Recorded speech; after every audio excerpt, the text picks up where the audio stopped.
Today on the Vegas Dog Moms podcast, we sat down with Kyle, a Vegas Valley canine, to dig deep into dog training and the work of a certified decoy. This episode is brought to you by Rough to Fluff Private Grooming Sessions. With Rough to Fluff of Las Vegas, you provide the tub and we provide the love. Vanessa is a licensed, insured, and experienced house call dog groomer that offers private sessions in your home. This service is perfect for senior dogs with anxiety or other special needs. Treat your pup to a stress-free spa day without the mess. Every package is custom tailored to your dog, and it's simple. All you have to do is text or email a current photo of your dog, and you'll be provided with a quote instantly. Visit the show notes at vegasdogmoms.com to download our exclusive coupon for $50 off your first grooming session. And tell Vanessa that Vegas Dog Moms sent you. Now, let's get to the episode. You're listening to the Vegas Dog Moms podcast. I'm Alexa, the Mindful Dog Mom. And I'm the dogtographer behind Pet Project by Jess. We are pet professionals obsessed with our dogs. Explore the life of a dog mom, where all breeds are welcome. Every episode, we will teach you new tricks and interview trustworthy experts who make pet lives better. We are the Vegas Dog Moms. Welcome to episode 6. Exciting. I feel like so much has happened since our last episode that we recorded. We did the Paws Health Partner party. That was super cute. They had lots of food. They had like 8 pizzas and donuts and chips and all kinds of drinks like for everyone that showed up. And they had games that surprisingly I did well on. I don't know if you call it well, but there was a game that seemed very easy to me, and it was very hard when you actually did it. But yeah, they had a little games, little dog obedience part of it, which Ellie nailed. And yeah, we got first place in the game. Yeah, I loved when they asked me to do the obedience, and I was like, yeah, no, she's not going to do it. You tell her to sit, and she just says, give me the damn treat. She just looked at you like, no. Meanwhile, I have Ellie, who did exactly what I thought she would do, and she like hid behind me for like the first 30 minutes that we were there because she's like, no shots. And then everyone there was like trying to cuddle her on the ground and pet her and give her treats, and she's like, oh, I remember you guys. Okay, I like you. So she finally, she warmed up after we were there for a minute. But there were some really cute puppies there. There was that like Aussie, like mini Aussie puppy, just like wiggling around the whole time. She was adorable. And Kaya, Dr. Monica's dog, is so sweet. She's so like smart. Like I want her to just be sitting in my office somewhere.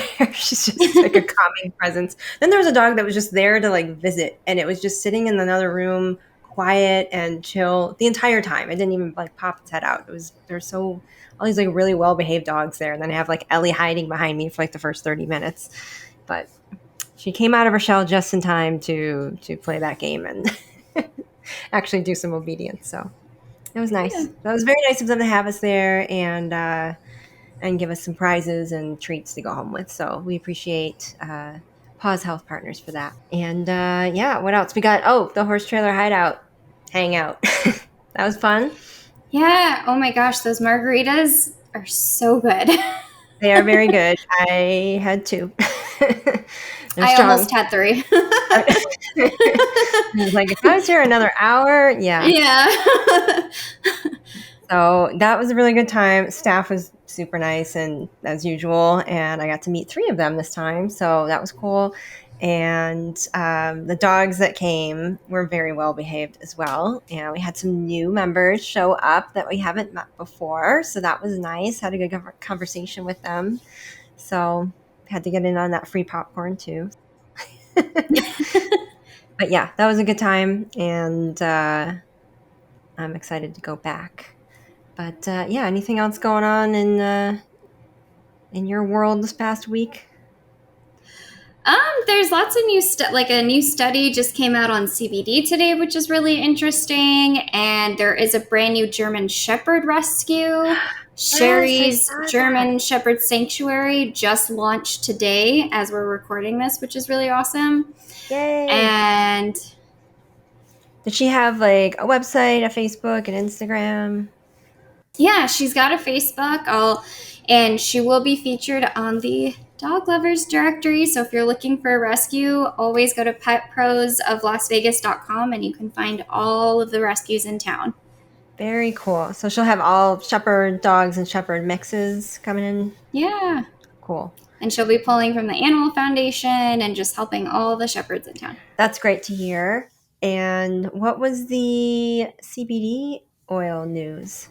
In vet medicine, CBD is being studied and used for pain relief, neuro issues, seizures, behavior and anxiety disorders, gastric health, appetite, nausea, reflux, skin allergies, wound healing, cancer, and immune health. That's a lot of things. Yeah. And then what I really love is it says companies that manufacture CBD products use different methods to extract the compound from the plant. The varying diffusions result in a range of CBD types. There are 3 types of CBD containing different compounds and concentrations. There's full spectrum, which includes all parts of the cannabis plant, and it contains less than 0.3% of THC.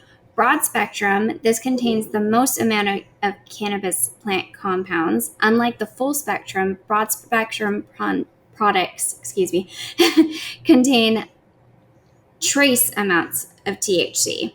And then isolates only contain CBD. There are no cannabinoids or THC. Products that contain isolate CBD may not produce any notable effects. And according to research, both full spectrum and broad spectrum CBD can produce clinical responses when people use them. The results may not be due strictly to CBD, but instead a person may experience what is known as the entourage effect. And this occurs when several compounds combine to cause clinical effects. As such, CBD products may only work because of a combination of compounds from different ingredients. So, I mean, that's something to keep in mind, especially right now during 4th of July, that there are 3 different types of CBD, and every type's going to work differently for your dog. I personally only use full spectrum because that's where I see the benefits, but every dog's going to be different. That was my little nerd session for you guys. Nerd section. I like it. I don't get those updates. So, yes, it's great that you're sharing that information. I recently had a really cute photo session with these 2 little Frenchies, and one was 3 years old and one was 3 months old. And they're so freaking cute and tiny. And it was a nice break from the past few sessions that have been like my forget-me-not sessions. So this one was just fun and letting them play around. And the client was super cool. He just moved here from California, so he's getting to know people and looking at different neighborhoods. And so we had good conversation too. But I can't wait to share those photos. I think I'll be putting them out this week because they're just so adorable. But yeah, and I also found some new products for my website to put on my store, and I just ordered them, and they are fancy. I'm very excited for this to like show up. I've been like eyeing them for a while. They're just like, they're a process to like order, but they're also just a different level of quality and products. So I just want to make sure that it's like, it's like make sure that order's right before you put it in, because it's also coming from Italy. So it's like, okay, so once this arrives and I check it out and I like confirm that I like it and I'm going to add it to the store,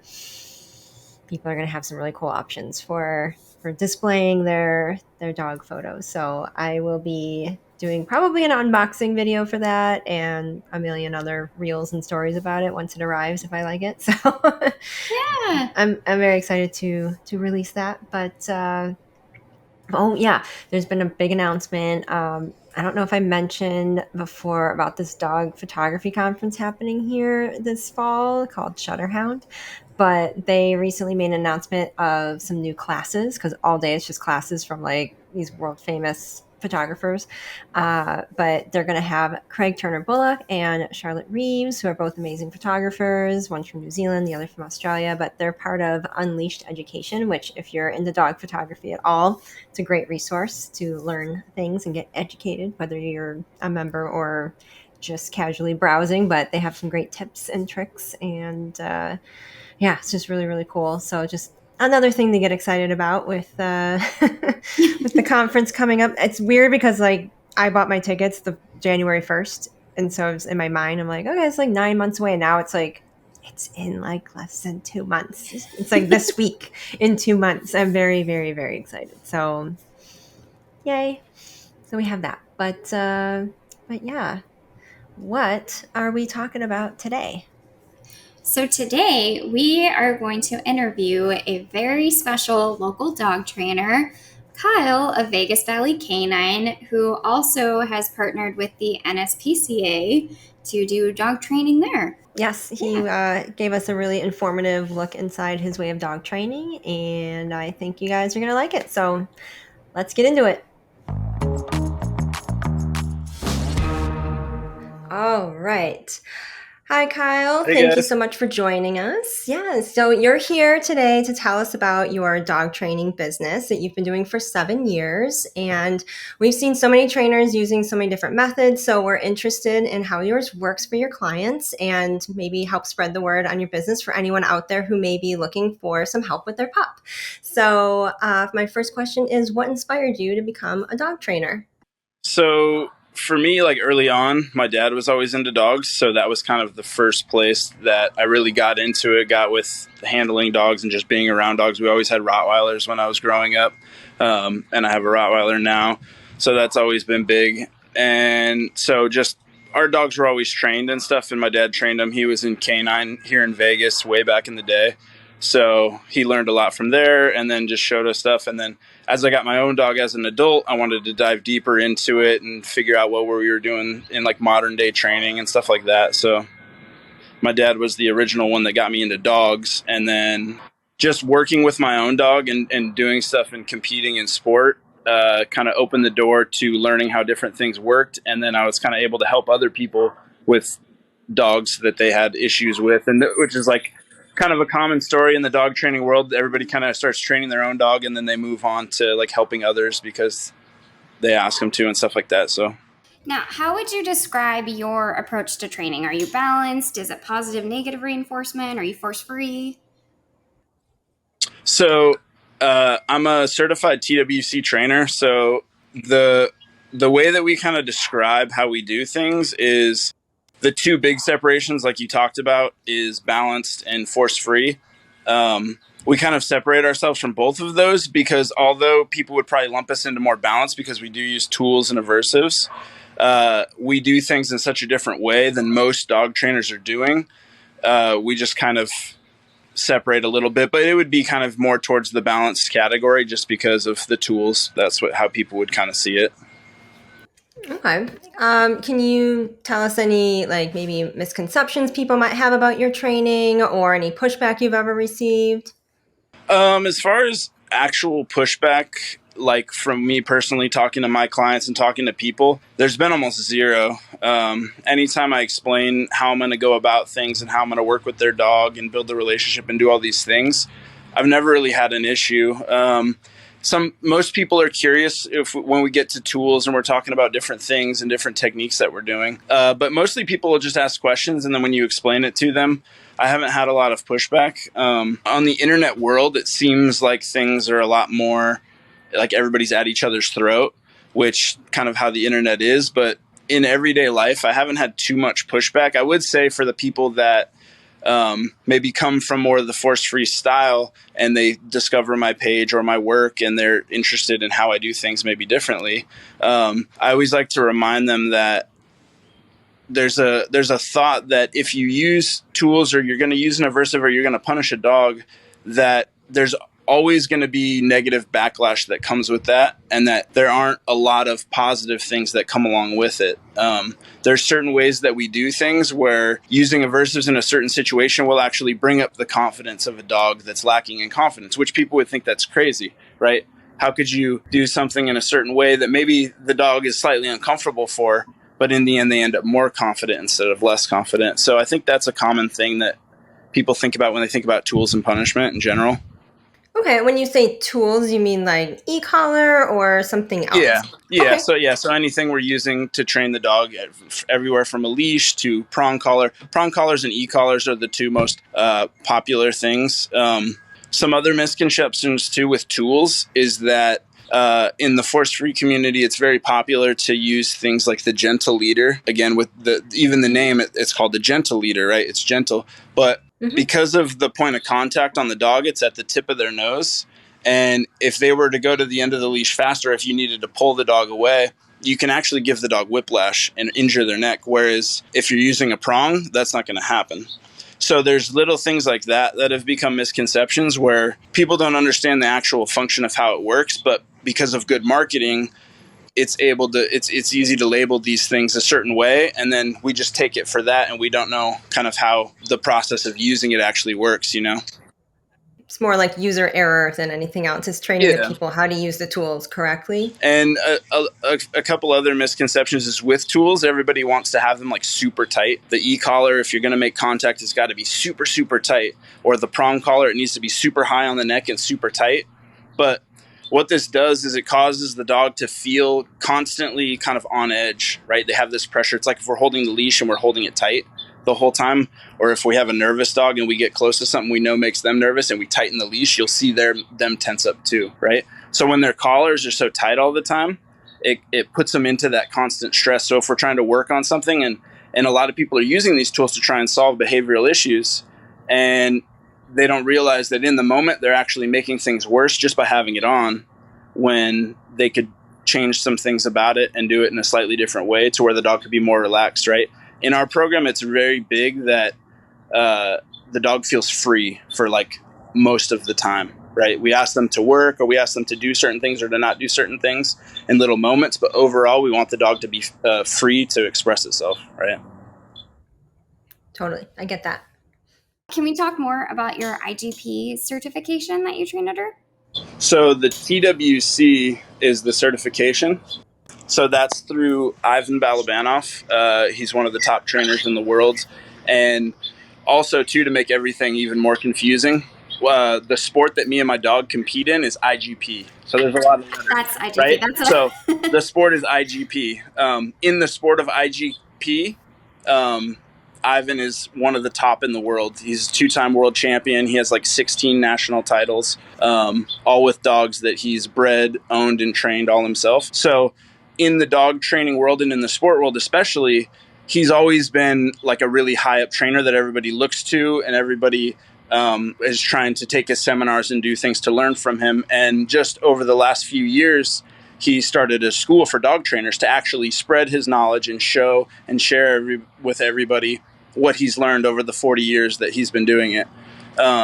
He's seen a lot of things. A lot of people see him as just a sport trainer, but he's been in the pet world the entire time as well for those 40 years. He actually started out training seeing eye dogs. So in the program, it's heavily, how we do things is heavily based on the relationship with the dog and using play and interaction to build a bond, build the dog's confidence, show them structures and boundaries and rules. And then when we're training and we're using that, we use all of that motivation to work with the dog as fuel and guide them in a path that's proper for their genetics, right? Ivan's big on genetics of the dogs and doing things that are fulfilling their needs. And if there's certain problem behaviors, seeing if it's something that's linked genetically, because there's some problems that are genetic and we have to go about it a certain way. And there's some things that are just behavioral and have just been habituated over time. So how we look at those things and how we deal with them are very different. So it's important to know the difference and know what you're looking at when you're reading the dog and doing an evaluation. Interesting. So it's kind of like not a one-size-fits-all approach. Yeah, not at all. Yeah, it's the saying that he has is the emotions of the dog always come first. So we care less about behaviors. I don't care if the dog can sit. I don't care if the dog can down. I care how the dog feels in the moment, right? If we take the dog out and we're at a coffee shop and the dog can sit there, but the dog's super uncomfortable, I'm not happy with that, right? I want a dog that's comfortable, confident, And there may be some dogs that will never be comfortable in that environment. So you have to know that and work with that. But there's a lot of problem behaviors that come out because genetic needs aren't being fulfilled. And so they come out in these weird ways. So it's important to get to the root of things and really look at the genetics and what kind of dog it is and all these different things. Interesting. And did we mention what IGP actually stands for? It's a German word, so I couldn't even tell you. So we're just going to give it they like to change the name like every 5 years. So originally it was called Schützen, and it's a German sport that they used for testing police and military working dogs. And so that's how it originated, and it's over here, but we register with Germany, and so it's like this big official sport that's worldwide that everybody competes in around the world. I saw on your page that you also do decoy work. Is that like explain that? Like, how did you get into it? What made you say this sounds like a great idea? Because in my mind, I'm thinking the guy in the big suit when the dogs are like, okay, you can go attack that guy. You're that guy. Is that correct? Yeah. So within IGP, we use a sleeve. We don't use the suits. Okay. But for the last entire 7 years that I've been working with my dog and working with the club here in town, the Vegas Valley Schützen Club, I've been the decoy with them. I was the young guy. It's a lot of kind of older retired people. And so when a young person comes in that can hold a sleeve for the dogs, you become popular, you know? So I started doing that. Within IGP, there's 3 parts to it. There's tracking, and then there's obedience. So doing like focused healing and agility type equipment and stuff like that. And then there's the bite work and the protection work. So I train with the club and I do the decoy work, and I'm certified to be a level 3 club helper with them. So we work with the dogs every week and doing bite work and doing different stuff. So it's cool. I just got into it because I was just the young guy and they just put me in the sleeve, and then I liked it. So like, this guy can be the test dummy. Yeah. Have you ever gotten any like serious injuries from that, or just banged up a little bit? Not serious. I've had a couple live bites where they bit me without a sleeve on. Looking back now, both of them were my fault. It was the same dog actually, but just two different mistakes where I put myself in a position where he could bite me, and he took the advantage, and he did. So, good dog. Can you tell us more about how you work with, are you working with just families, service dogs? That you did mention that you're working with those that are retired with the Vegas Valley Club. So everybody in the club trains their own dog. So I'm the decoy, so I work all the dogs, but everybody trains their own individual dog for obedience and stuff like that. So that club is where I started and got my foot in dog training, and we were all training our own dogs. And then now, as I've branched into pet and helping other people, I service everyday people. Just like you guys, if you have a dog and it's got issues, it's pulling on a leash, or it's barking, or it doesn't listen, it won't come back when you call it, you can't trust it off leash, or if you open the door, it'll jet. All of these things, just everyday problems. I deal with all those, and as well as specializing in like severe behavioral cases, heavy aggression, attacking other dogs, dogs with bite history, stuff like that. So I'm equipped with the gear and the experience to handle those ones properly, because you have to be super careful working with those dogs, obviously, because it can be dangerous. And if you don't have the proper tools, things can go bad fast. So it's really important that people are being safe and doing proper things. So I do all that, everything from just regular dogs to behavioral cases where they need a lot of work. Sure. And then I'll also help like other people that are doing other dog sports, whether it's bite work or obedience or detection stuff. I can help them with stuff if they reach out. You know what I mean? Sometimes trainers get together and do different things too. So. Yeah. So you kind of do the whole gamut: household pets, working dogs, sporting dogs. Very cool. Can you share some specific success stories, whether that's from either side of that, from like, a real pet problem to fixing it? Yeah. So funny enough, this morning I actually got a 5-star review on my Facebook. It was a client that I had earlier this year. Super nice lady. She got a pure breed German Shepherd from this rescue, and it was like a nice, like genetically nice dog. Like the dog was meant to bite stuff and run and chase and do all this stuff. And she had never owned a German Shepherd before, and so she just got in a little bit too over her head and didn't know where to turn. And before she knows it, the dog's like 8 months old, and now he's really big. He was a really big 8-month-old. You think of it as like a puppy, but this dog was like fully grown, huge. And he started like resource guarding her bed. He like snapped at her face a couple times, and she was like, "Oh my gosh, like I love this dog so much, but he's like, I can't live with him." So she had to put him in the backyard for a while, for him to stay there, because if he was in the house, he was going crazy, or he was trying to eat her other dog. She had a really old, little miniature dachshund. And the dog was trying to go after that dog and after the cat and all this stuff. And so, she reached out to me to see if I could help. And so I went out, did an evaluation and told her that, how long I would need with the dog. And she agreed to it. I took the dog for about a month, worked with it. I have the videos posted all over my Instagram. And anytime I'm working with a dog, it's really big in the current dog training industry, especially with social media, to show results and show the proof of what you're actually doing. Because there's a lot of people that talk about certain things, but there's like no proof. There's no, you don't see them working any dogs, and they're saying that they're fixing all these cases, and you just never see it, right? So anytime I have a dog like that, along the way, she's getting videos and pictures as the client, and I'm also posting them on my social medias and everything like that. So he came along great. His issue was, again, like she didn't have control over him, so he would resource guard the bed, stuff like that. But also if she brought anybody else over to the house, he went full ballistic. He was nervous, but he was going forward and he was trying to bite you. And he had actually bit a couple of her friends that had come over just to, hang out, barbecue or whatever. And so it became a big issue that was spiraling quickly, right? These things don't go well once stuff like that happens and the dog actually bites, because then we start taking drastic measures, and they're usually the wrong ones. And you can get kind of caught up into this bad spiral where it's not good for the dog. It's not good for you guys. Everybody's stressing. So I took the dog, played with it. The dog fell in love with me. I worked with him. We worked every single day. We went to parks. We went to different places. A big thing about our training too is that we always make sure that the dog is trained for the real world, right? It's not trained for a training facility or in the house with treats.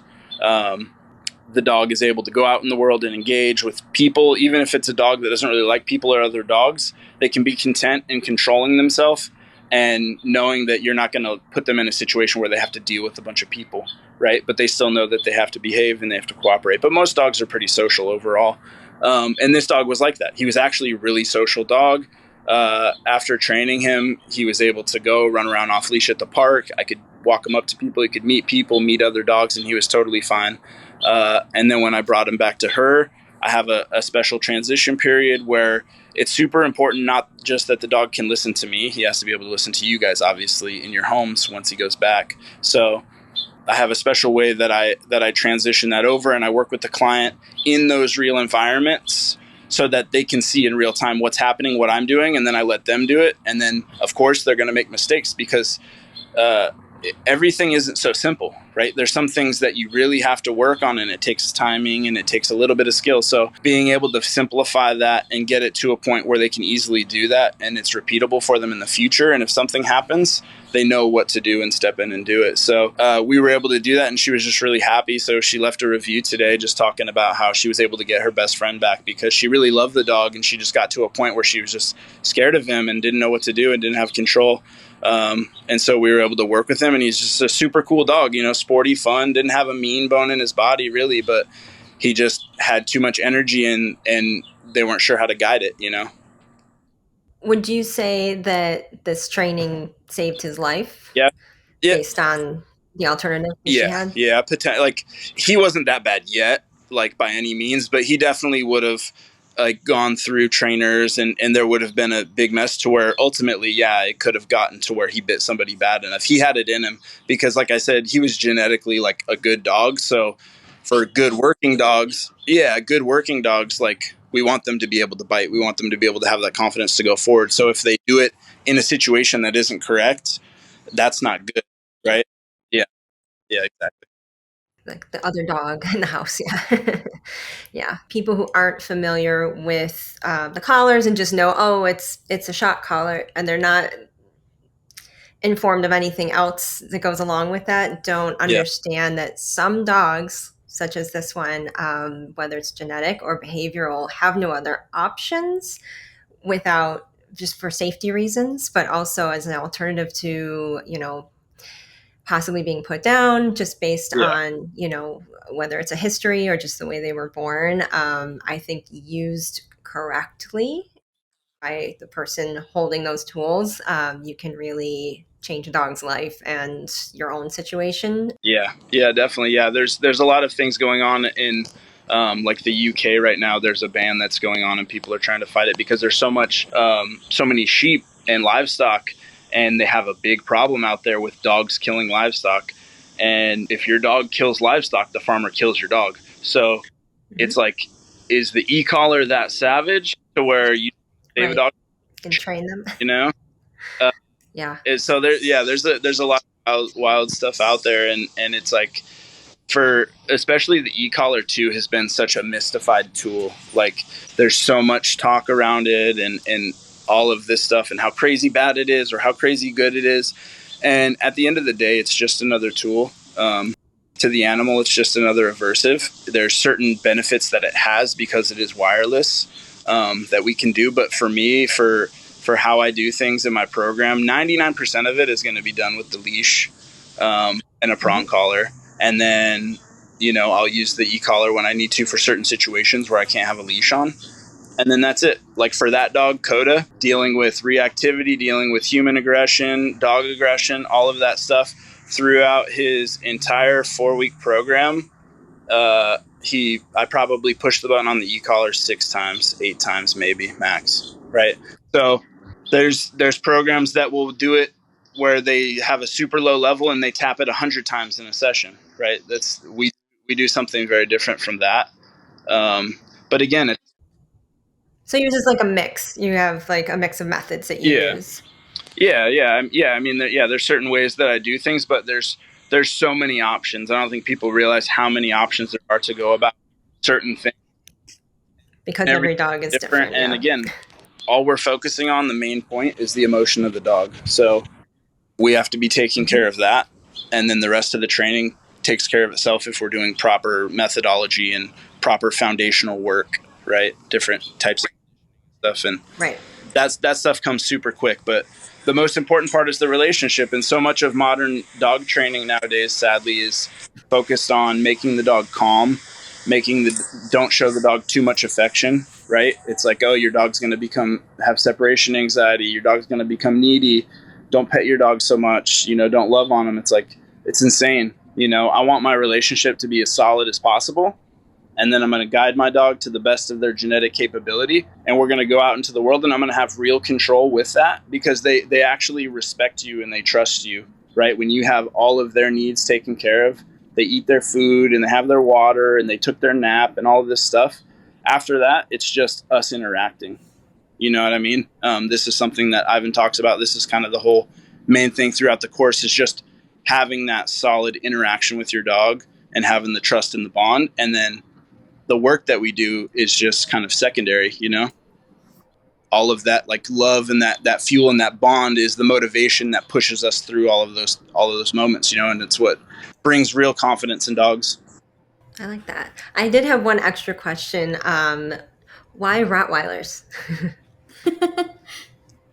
So, like I had said, that my dad was in canine way back in the day here in Vegas. Back then, they didn't have breeding programs like they do today. The police department didn't supply the dogs for you.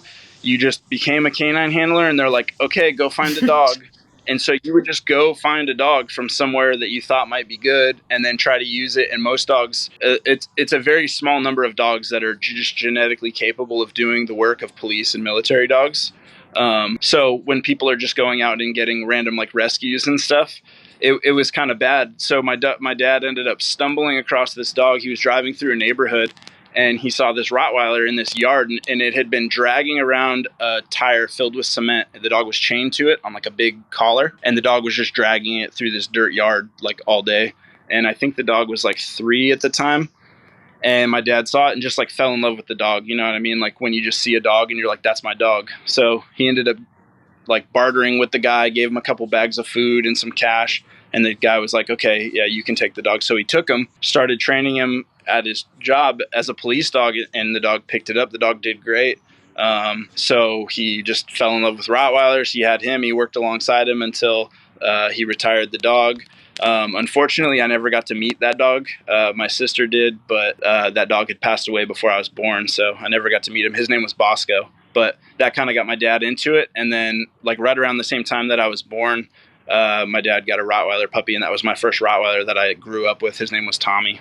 And he was just like a super cool, super sweet, laid back, confident dog, nice, obedient, and stuff like that. And then my current dog now is a Rottweiler. His name's Cutter. So he's cool. He's a clown. He's a ham.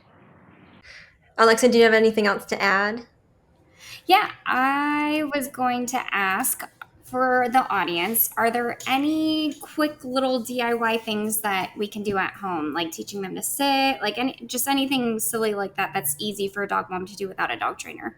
Kind of how I was talking about the kind of the whole point of like how we do things is like through play and that interaction. I would say the biggest tip that I would have for people just in general, no matter what you want to do with your dog, is just play with your dog. Find a game that your dog likes and play with them.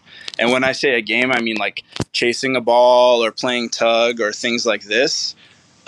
These things will be so much better for you than making a dog sit for a little piece of food, right? Just them having that energy and running and being able to do these things. And then if you want to play around with it, you can ask the dog to sit or whatever. You're playing with them in the middle of the game, and then you ask them for a sit, and maybe they don't know how to sit. So you can kind of like, you can like shape them with your hands, right? If you don't have a leash on them, or you can kind of use the leash to pull back and make them sit. And then as soon as they sit, you're like, okay. And then you throw the toy again, right? It's the same idea as using a piece of food, but instead you're interacting with the toy and the play, right? So I would say for like biggest tip is just play with your dogs. Make sure that you're engaging with them. Something that's become super popular, almost it's not a bad thing, but it's become a replacement for play and engagement with your dog, is enrichment, right? Things like lick mats and puzzles and all this stuff. It's all based around food.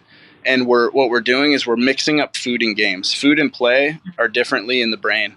So weird things can happen when we start just mixing that up. And that's the only type of play that they have, is surrounded by food.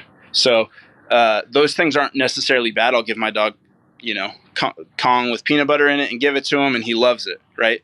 Not saying that that's a bad thing, but don't think that that's a replacement for actually playing and engaging with them.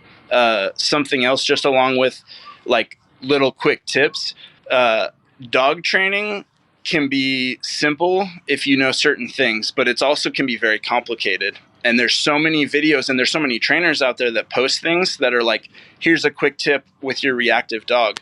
And the truth is, it's never like that. There's no quick tip that's going to give you the whole picture. Again, because every dog is different. What their emotions are in that moment are different. And you don't know what's fully going on. So if you don't have the whole picture, just a quick 5-minute video isn't going to help your dog with that thing. It's important that you work alongside somebody who is a professional and can help you with those things. You know what I mean? Yeah. I kind of like that one size fits all doesn't really apply. So it's... Yeah, dogs are not a blank slate, right? When behaviorism came around, they were thought of as, all animals were thought of as just a blank slate. And then whatever you do by conditioning them, you can turn them into whatever you want. But it's not true. There's so much that's dictated by the genetics. So yeah, all dogs are individual and different, right? And so how we work with them is going to be slightly different. Yeah, I'm here to help, people with their pet dogs. How my program works is it's me and the dog working together for usually an extended period of time, usually a board and train style of thing. I do offer in-home sessions to do evaluations, and if there's just something quick that somebody needs to work on. But again, going back to it, there's almost no bigger issue that's going to be fixed with an individual session or like a group class, right? So I don't do too much of that. Most of the stuff that I do is just an evaluation and then into the board and train. I do want to do like a demo at some point. just to kind of get out there and show different stuff. I post stuff on Instagram and stuff like that, but it would be cool to get out and do a demo sometime. I am doing a seminar in October for this detection class, but I'll just be talking about play. I don't specifically do detection stuff, but I do a lot of stuff engaging around play, and then being a decoy, it's like the next level of playing with the dogs, right? So there's a lot of things that you have to know about, like proper play and everything. So I'll be doing that. I'll be posting stuff about that when that happens for people that are into detection work. But yeah, that's pretty much it. Follow me on socials, on Vegas Valley Canine on Instagram and Facebook. And my website's www.vegasvalleycanine.com. If anybody wants to reach out and call or have questions, I always answer questions for free. You can talk to me. You can message me on any of the socials, and I'll try to answer something to the best of my ability, for free, and just talk to you about stuff. So, and if anybody has any questions about the program or how we do things, yeah, let me know. Great. Yeah, that's we'll let everyone know that, and we'll put all of your information in our show notes so people know like a link to get to you. So that's awesome. I appreciate you ladies so much letting me come on here. I know you guys are the Vegas dog moms. It's really cool to come out and see you ladies working and hustling. I know how much work it is to put on a podcast and do all this stuff, so I truly appreciate it. Yeah, it's a lot, but we're having fun, even though we don't always know what we're doing. We're learning along the way. So that's the best way, Mm-hmm. So yeah, literally within a week we put this all together. That's funny. It's been great. I've been watching all the episodes, so they're really cool. Well, we appreciate that. We have some fans. It's such like a great resource and like a networking thing for the community. You know what I mean? You guys are really helping out, connect everybody. It's awesome. Yeah, thank you. And welcome back. That was such a great interview with Kyle.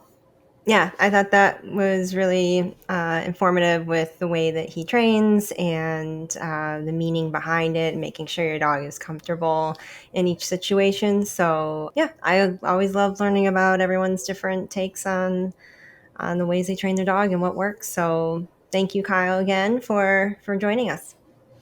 All right, and with that, let's open up that treat bag. All right, we got some feedback from our friend Dan. He says, just to follow up on the Dogmas episode, I have learned that some veterinarians get very little nutrition training in school. Most of the training are done by reps from dog food companies, and that might explain why they don't get it. But if the veterinarian would continue to learn after they're out of school, they would see that just like in humans, better nutrition with whole plant-based and more naturally raised, humanely raised, we should say, animals equal better health. It's kind of a no-brainer, and it goes along with limiting vaccines as they harm the immune system. I've been told a lot of cancer is common at the site of the rabies injections. And Dr. Dave has a Facebook page where he has a turmeric paste recipe that's good for pets. There are medicinal mushroom products for dogs that help with many issues as well. Thanks for the informative episode. Well, hey, Dan, you are correct. I do love golden paste. Dixon and Lily get it every single day. We personally like to use Green Juju's Lua's golden paste, and we like it because it's fermented, so it also acts as a natural probiotic. But I love, whether you make your golden paste or buy it, I love, love, love golden paste. Cool.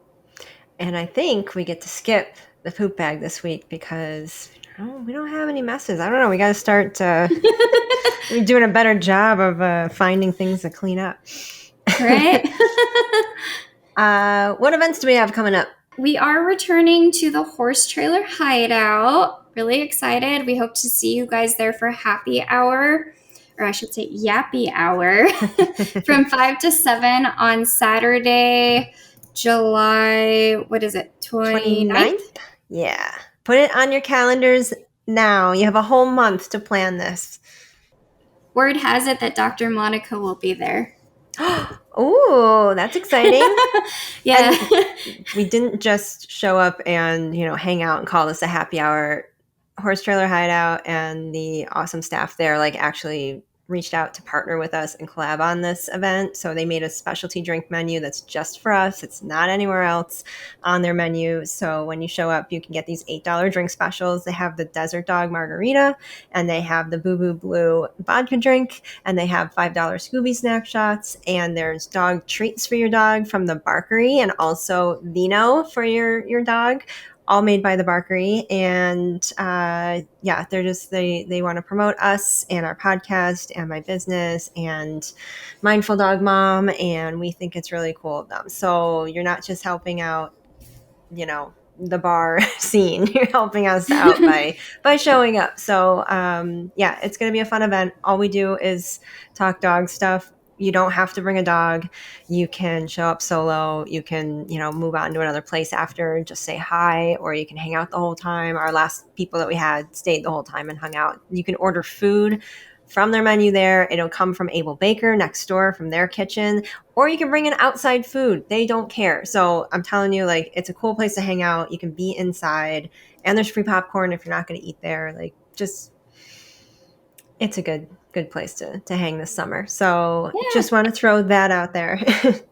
You never know what surprise guests we'll have. Just saying, Dr. Monaco might show up. Let's get our vet drunk. And with that, thank you for listening. We hope you learned something today. We hope you have a great week. And remember, tell your dog we said hi. Thank you so much for listening to this episode of the Vegas Dog Moms podcast. If you liked the episode, please leave us a review and be sure to tell all of your pet parent friends about us. This is a Mindful Dog Mom production produced with Pet Project by Jess. The content of the show is for educational purposes only. It is not a substitute for professional medical care and advice. Please consult with your veterinarian before making any changes to your pet's health based on the topics we discussed today. Did you know you can leave us a voice message with questions and support us on Spotify? If you want to inquire about being a guest or ask a question, please email hello@vegasdogmoms.com. Follow our adventures on Instagram and TikTok by using @VegasDogMoms plus @PetProject by Jess. And you can always visit our website for more details about our show. You can find us on Spotify, Apple, Amazon, YouTube, or wherever you get your podcasts.